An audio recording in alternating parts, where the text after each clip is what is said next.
Essay number 19. The little things you don't realize are affecting how you feel about your body. Your relationship with your body didn't start with you. It started before you were even conscious of having a body. It started with your parents, standing in front of a mirror, sucking in their stomachs, pinching their skin, sighing at their reflection. You were 3, 4, 5 years old, playing with toys on the floor, but you were listening. You were always listening. I look fat in this. I need to lose weight. Look at her. She's let herself go. He's gotten so heavy. These weren't conversations directed at you, but they became your inner voice anyway. The way your parents talked about their bodies, about other people's bodies, even when they thought you weren't paying attention, that became the foundation of how you learned to see yourself. There's this saying that haunts me. The way we talk to our children becomes their inner voice. But it's not just what parents say to their children. It's what they say around them. It's the constant diet talk, the body checking, the casual cruelty toward their own reflection. You absorbed it all, and now decades later, you're still carrying their insecurities in your cells. But it's not just your parents. It's everything. It's the Photoshop that's so sophisticated you don't even know it's there. We look at images every day, in magazines, on Instagram, in advertisements, that have been digitally altered in ways we can't even detect. Waists made smaller, skin made smoother, proportions adjusted to impossible standards. And because we can't see the manipulation, our brain accepts it as reality. Our perception of normal becomes completely warped. You're comparing yourself to people who don't exist. You're holding yourself to standards that are literally impossible because they're not real. Even the models in those photos don't look like the models in those photos. But your brain doesn't know that. It just knows that you don't measure up to what it thinks is normal. Then there were those early intimate experiences. The first person who saw you naked, the first person who touched you, what they said, how they reacted, whether they made you feel like your body was something wonderful or something wrong. For some reason, those initial experiences get burned into our psyche. A careless comment from someone you were vulnerable with at 17 can still be shaping how you see yourself at 37. If they appreciated your body, celebrated it, made you feel desired and worthy, you carry that forward. But if they criticized, compared, or made you feel like you needed to be different to be loved, you carry that forward too. And often, we don't even realize we're still trying to prove something to someone who hasn't been in our lives for years. Here's something we don't talk about enough. How you judge other people's bodies reveals everything about how you judge your own. When you see someone and your first thought is about their weight, their skin, their appearance, that's the lens you're using on yourself too. When your go-to insult is about someone's physical appearance, you're showing everyone what you're most afraid of being judged for. The friends you spend time with are programming your relationship with your body too. Not through what they say, but through what they do. If your friends are constantly dieting, constantly talking about their bodies, constantly comparing themselves to others, you start to adopt that mindset. It's not conscious. It's osmosis. We become the average of the people we spend the most time with, and that includes how we relate to our physical selves. Every piece of media you consume is teaching you what's normal and what's desirable. The shows you binge, the books you read, the websites you visit, the accounts you follow, they're all creating your mental model of what bodies should look like. And usually, you're identifying with certain characters or people and using them as your reference point. But those characters are fiction. Those people are professionals whose job is to look a certain way. You're comparing your everyday body to bodies that are literally someone's full-time job to maintain. Your cultural background plays a huge role too.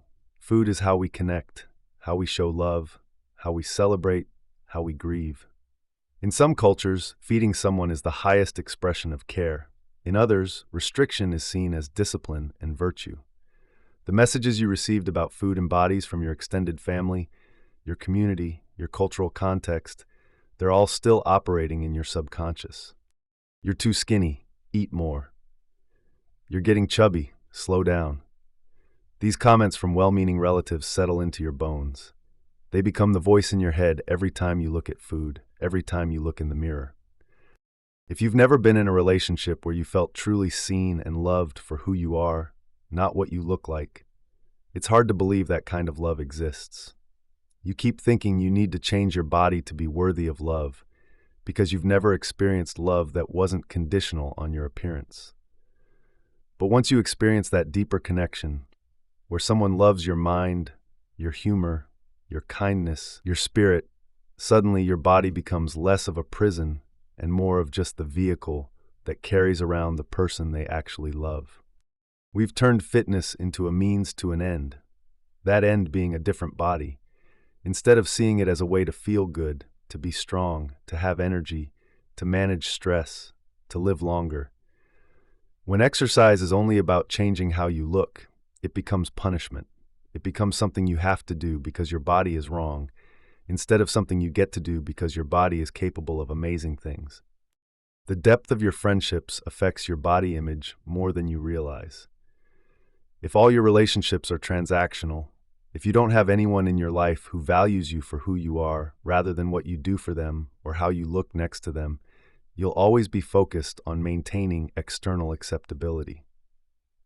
You'll always be performing, always be on, always be worried about whether you're attractive enough to keep people around. Even street harassment, even when it's supposedly complimentary, reduces you to an object. It teaches you that your body exists for public consumption and commentary, that strangers have the right to evaluate you, to express their approval or disapproval of your appearance. It reinforces the idea that your value is in how your body looks to others, not in how it feels to you or what it can do. Most of us have no idea how bodies actually work. We think weight loss is simple math. We think everyone's metabolism works the same way. We don't understand that we never actually lose fat cells. They just shrink. We don't realize that what's healthy for one person's genetic makeup might be unhealthy for another's. We're judging our bodies by standards that don't even make biological sense. We've assigned moral value to food, good foods, bad foods, cheat meals, guilty pleasures, as if eating is a moral act instead of a biological necessity. This completely warps our relationship with nourishment. Food becomes the enemy, eating becomes a battlefield, and our bodies become the casualties of a war that doesn't need to exist. How much time do you spend outside? Really outside, in the sun, in nature. We evolved under the sun. Our bodies need sunlight to produce vitamin D, to regulate our circadian rhythms, to release serotonin. When you deprive your body of sunlight, you're literally depriving yourself of the chemicals that make you feel good. No wonder you hate your body. You're not giving it what it needs to function properly. When you don't feel like you have anything important to offer the world, no talents, no purpose, no unique contribution, you become fixated on the one thing that everyone can see, your appearance. Your body becomes your entire identity because you haven't developed any other sense of self-worth. It's easier to obsess over your weight than to figure out what you're actually meant to do with your life. Unrequited love makes us cruel to our bodies. When someone doesn't want us, we immediately assume it's because of how we look. If I were thinner, prettier, more muscular, they would love me. But here's the truth. Someone who would only love you if you looked different isn't someone who would actually love you. They would love an idea, an image, a fantasy, not you. The constant coverage of celebrity bodies has completely distorted our sense of normal. We see post-baby bodies and revenge bodies and before and after photos as if bodies are projects to be completed rather than homes to be lived in. We forget that these people have personal trainers, nutritionists, cosmetic procedures, and photo editing. We forget that looking a certain way is literally their job. We hold ourselves to standards that full teams of professionals are paid to help celebrities achieve. And through all of this, we've forgotten what bodies are actually for. Your body wasn't designed to be looked at. It was designed to be lived in.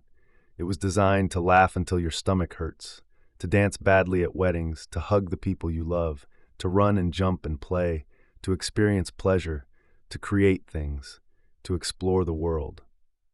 There is zero evolutionary advantage to having visible abs or a thigh gap. These features don't help you survive. They don't make you a better person. They don't contribute anything meaningful to the world. They're just aesthetics we've decided matter more than function, more than health, more than happiness. Your body image isn't really about your body. It's about every message you've ever received about bodies. It's about your parents' insecurities, society's impossible standards, the cruelty of past lovers, the influence of your peers, the lies of media, the limitations of your understanding. You're fighting battles that aren't yours. You're carrying judgments that were handed to you before you could refuse them. You're comparing yourself to illusions, chasing standards that don't exist, punishing yourself for not achieving the impossible. Your body is not a project. It's not a problem to be solved. It's not an apology you need to make. It's not a billboard for your worth. It's the vessel that carries you through this one life you get. It's the home of every experience you'll ever have. It's the thing that allows you to be here, reading this, thinking, feeling, existing. Maybe it's time to stop treating it like an enemy and start treating it like what it actually is. The only constant companion you'll have from birth to death. The thing that's been with you through everything and will be with you until the end.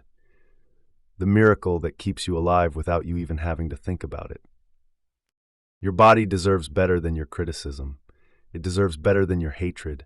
It deserves better than being reduced to its appearance. After everything it's done for you, after everything it's survived, after everything it's carried you through, maybe, just maybe, it deserves your gratitude instead.